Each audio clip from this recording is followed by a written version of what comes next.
Now is Democratic Congressman Tom Malinowski from New Jersey. Good to see you, Congressman. Let's talk about this crisis in Venezuela and the Secretary of State, Mike Pompeo, tweeting about the situation there. And he asked this question: what kind of a sick tyrant stops food from getting to hungry people? The images of burning trucks filled with aid are sickening. Are you supportive of the Trump administration actions there? Are you optimistic of a peaceful ending for the people of Venezuela? I'm not normally supportive of the Trump administration's foreign policy, but in this case, I think they've gone about it the right way. They've lined us up with the Organization for American States, with the European Union. They've built a coalition of countries that are standing behind what I think is the legitimately elected government of the Venezuelan people. I think we've got to stay the course here. We've got to stand tough, push for humanitarian aid to go in, work with our allies in the region and Europe, and let's not do anything stupid like try to escalate to a military confrontation. Well, therein lies the question. What is that next step? And Marco Rubio, your colleague in the Senate, tweeted about that possibility. And he says, after discussions tonight with several regional leaders, it's now clear that the grave crimes committed today by the Maduro regime have opened the door to various potential multilateral actions not on the table just 24 hours ago. Would you warn against any type of military action there in Venezuela? I think the main thing is that we got to maintain the legitimacy of our policy, and that means standing behind the countries in the region that have been taking the lead rather than doing something unilaterally. We shouldn't be dropping hints of military intervention that we may not be willing to back up with actual actions. The policy that we have with sanctions, with a focus on humanitarian aid, encouraging Venezuelan military and police to stand with their own people, that's something that we should stay the course with. I think it can work.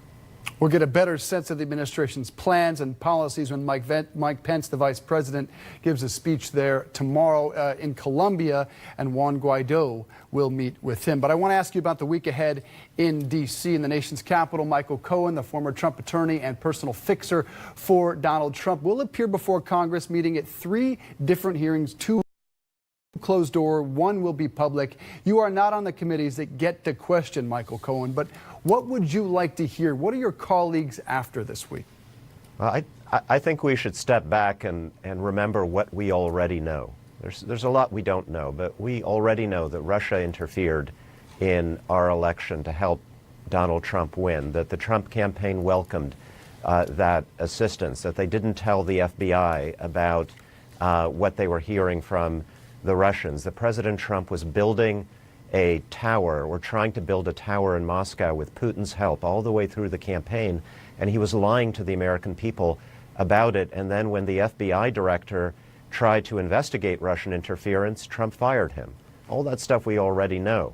So, sure, I'd like to hear Michael Cohen's take on all that. I'd certainly like to hear in particular about those dealings between candidate Trump and the Russians on building real estate in Moscow during the campaign, which is an extraordinary thing to have happened in American politics, even as you remember, he was taking positions throughout the campaign designed to make Putin very, very happy about the potential course of a future Trump administration. So that's what I'd like to learn more about, but we already know enough to condemn President Trump for his cooperation with Russia and the stances that he's taken, potentially as a result of his desire to get close to Putin. Of course, as you well know, your Republican colleagues will point out Michael Cohen is not a credible witness. But I also want to ask you about something happening on Tuesday. The House will vote to block President Trump's national emergency on the southern border. Presumably there are the votes in the House. How many Republicans do you believe will join with Democrats in the House? And then within 18 days, what is its future in the Senate? What does it mean if Republicans don't stand up for the Constitution and vote to block this emergency?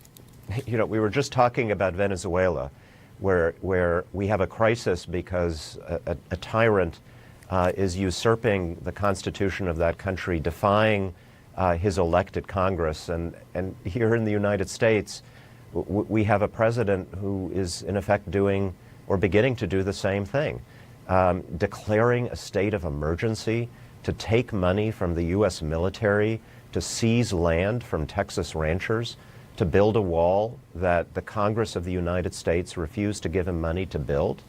That shouldn't happen in a constitutional democracy. And most of my Republican colleagues know this perfectly well. If they're principled conservatives, they do not want to set a precedent that a future Democratic president could use to do things that they don't want, that they haven't given a future Democrat the permission to do. So I believe a lot of Republicans are going to join with us in the House. When we pass it in the House, it goes to the Senate, and they have to vote. Mitch McConnell can't block this resolution. Right. So every Republican will have to say yes or no on a state of emergency in America. One Republican co-sponsor in the House is Justin Amash. One Republican in the Senate for now, Susan Collins, looks like she'll vote with Democrats. But that is all as of right now. Perhaps that number will change. Congressman Tom Malinowski, thanks very much for being with us.